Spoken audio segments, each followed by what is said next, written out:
Well, hello there! How's it going, everybody? Muzzlefuzza here, back on the mic, bringing you some Modern Warfare 3 gameplay today. 1, a 2, a 3 for the triple spray, triple kill with the UMP.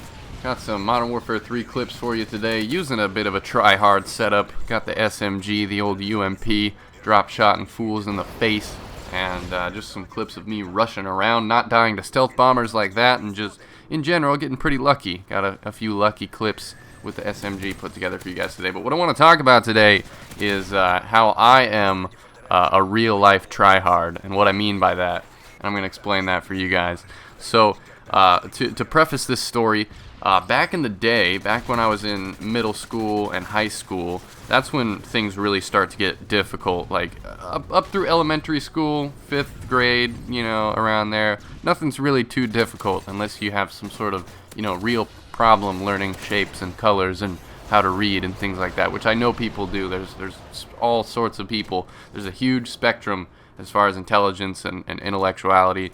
But the reason that I'm bringing this up is that for me, it got difficult starting in middle school. I joined this program called GATE, which was Gifted and Talented Education. It was for the top percentile of students in a specific grade, and it was like the gifted kids. So you'd have to do this extra hard class where we really went above and beyond into really higher level literature as far as reading and testing goes. And we would do some really intense testing and some really intense schoolwork for the grade that we were in, because we were known as like the smart kids. So I was in there with all these other nerdy smart kids like myself.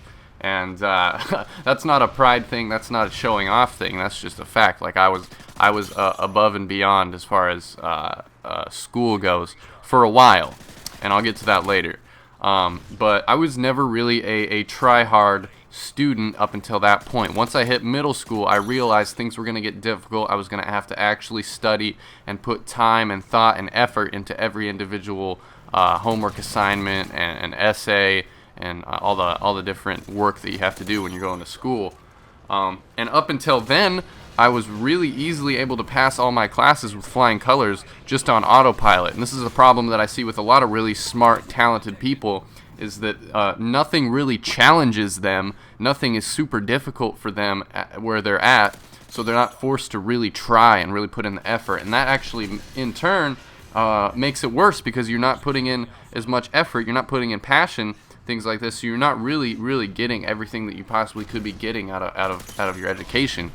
And that's how it was for me. So once I got into middle school, I started being a real life try-hard. I started really looking into research and studying and memorizing things, because school is a combination of two things for me.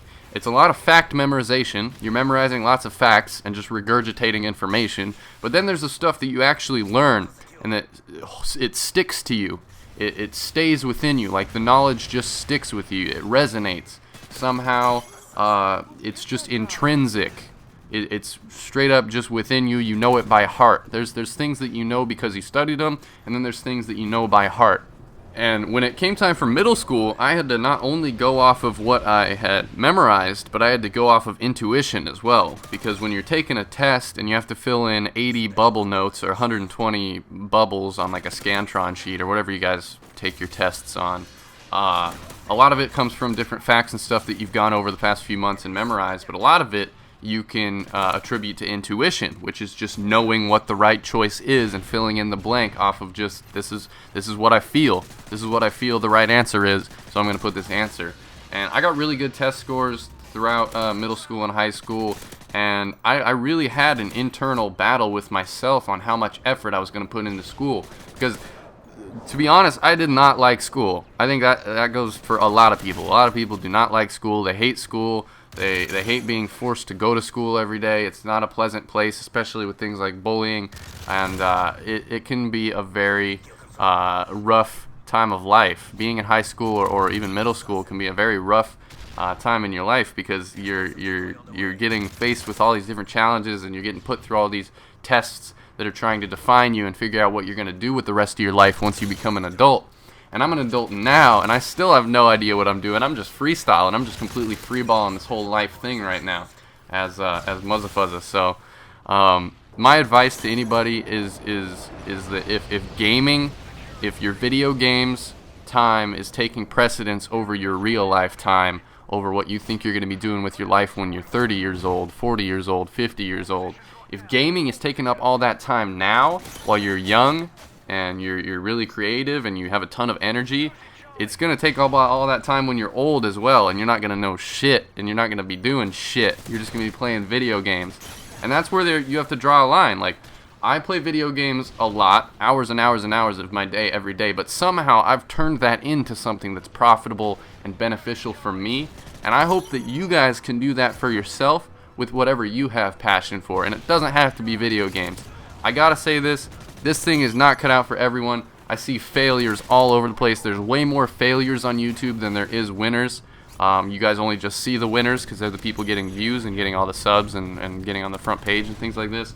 But it is way, way easier to fail and just bomb than it is to succeed, especially on the internet and on YouTube. So basically, what I'm trying to get across in this commentary is I have a lot of personal experience with being a tryhard in video games versus being a tryhard in real life. And I have to say, trying hard in real life is much more important. Please, if you're taking video games much more seriously than you're taking your goddamn one life that you're given, you gotta change up some priorities. You gotta change up something so you get that shit straight. And I know there's a lot of people out there that are lost. There's a lot of people out there that are struggling right now, and I can totally relate to that, and I feel you guys. And I just want to see everybody doing their best, especially the people that support me. Like, all the people that have supported me on YouTube, I want to see you guys prosper just as much as you guys want to see me prosper. I want everybody to be doing good. I want everybody to be getting along and doing well. So that's it. I hope you guys enjoyed this commentary. It was another deep one. So I hope you brought your floaties and your swim trunks so you could swim right through it. If you guys enjoyed, please support it. If you guys want to hit me up on any other social networks, the links are always down below in the description of all my videos. Check those out. Thank you for watching. This has been Muzzafuzza, and I will see you guys next time.